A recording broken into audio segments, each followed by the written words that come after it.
Hello everybody, this is class number 2 about the French Revolution, and now we are going to deal with the intellectual causes of the French Revolution.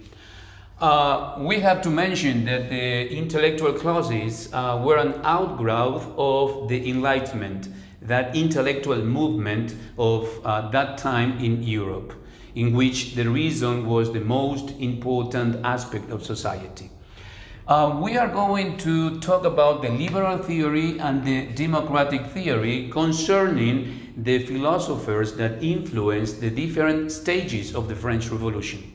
In the liberal theory, we are going to talk about John Locke, who wrote the Second Treaty of Civil Government, Voltaire, who favored, as all these philosophers of the liberal theory, aristocracy, and Montesquieu, who was famous for his division of powers.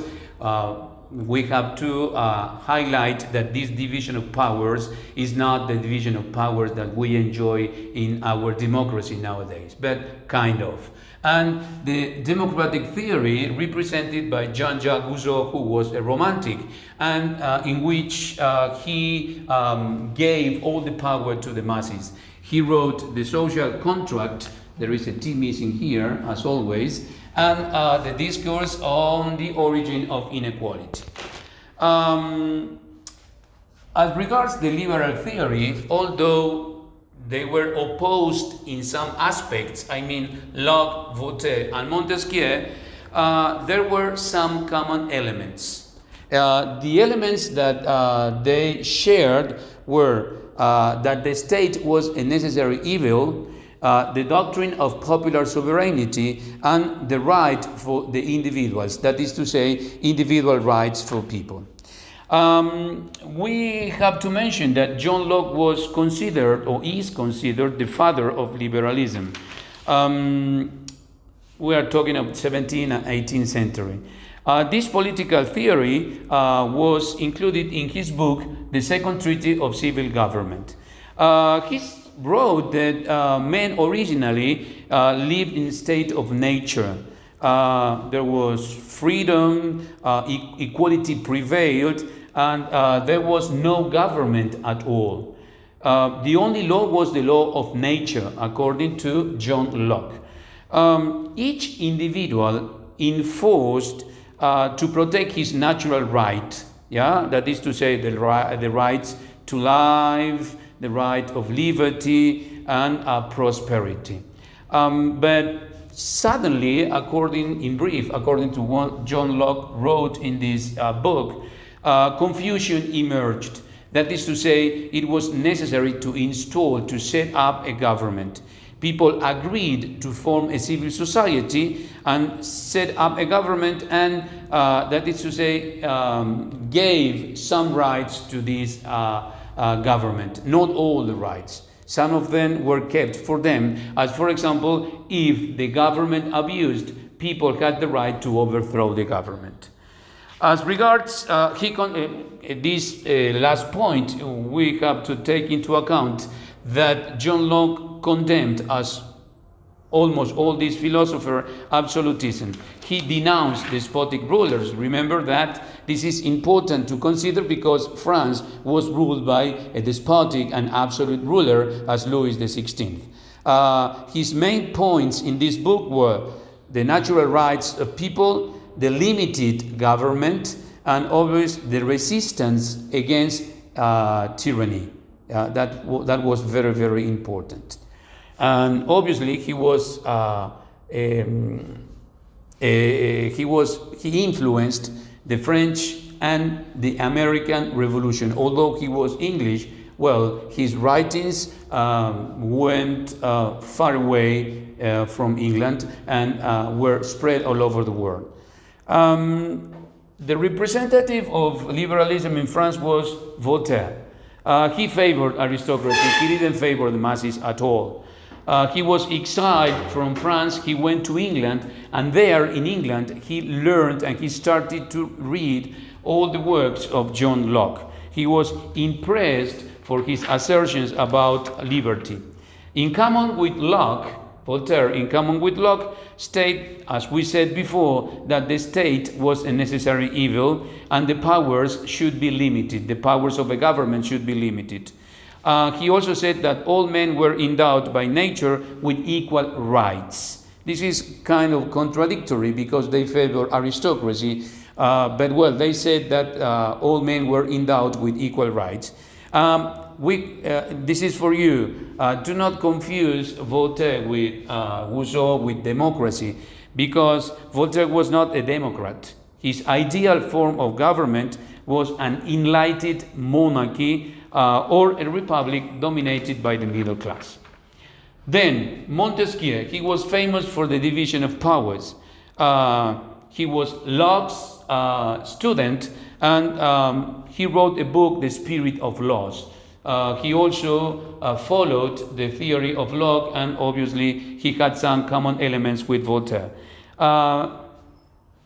The most important difference between Montesquieu and Voltaire and Locke is that he denied the idea of a perfect form of government. We said that for Voltaire, the perfect form of government was a limited monarchy or a republic. Well, for Montesquieu, there was not a perfect form of government. He said that to be successful, a political institution must harmonize or agree with the geographical characteristic of a country and also with its level of advancement.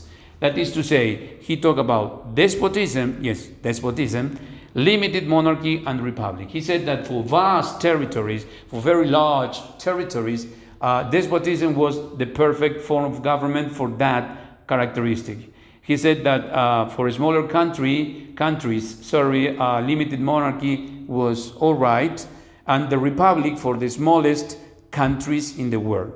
And he also became famous, as I told you, for the division of powers.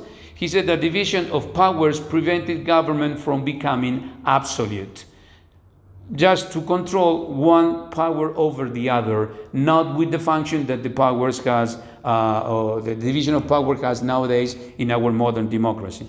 The system was not intended to favor democracy.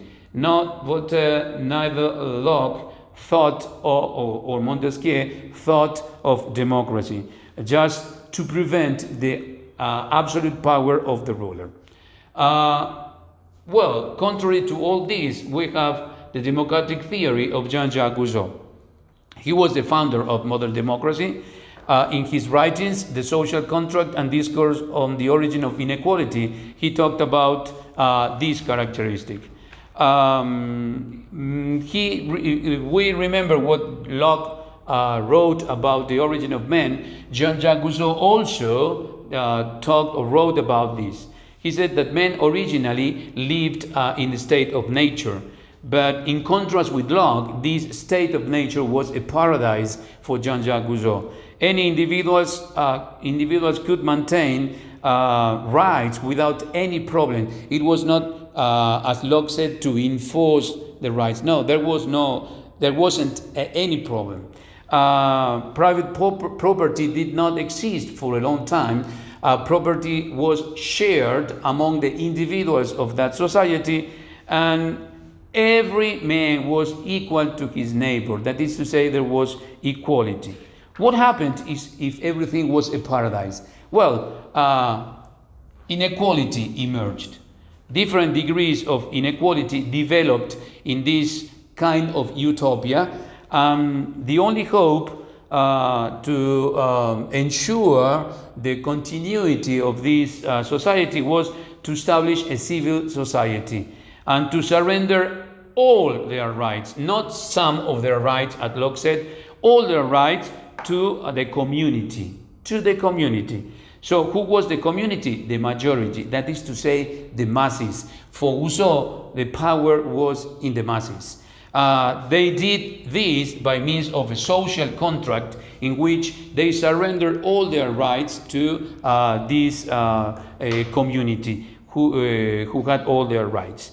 In this way, the state, according to Rousseau, was brought to existence. What was the state for Rousseau? Well, it was, according to him, the state was the political organized community which has the function to fulfill the expression or the will of the majority, that is to say, of the masses. The government for Rousseau was simply the executive power whose function was to carry out the decision of the majority, that is to say, the masses. And this is important to consider in the second stage of the French Revolution that we are going to talk about in the following class.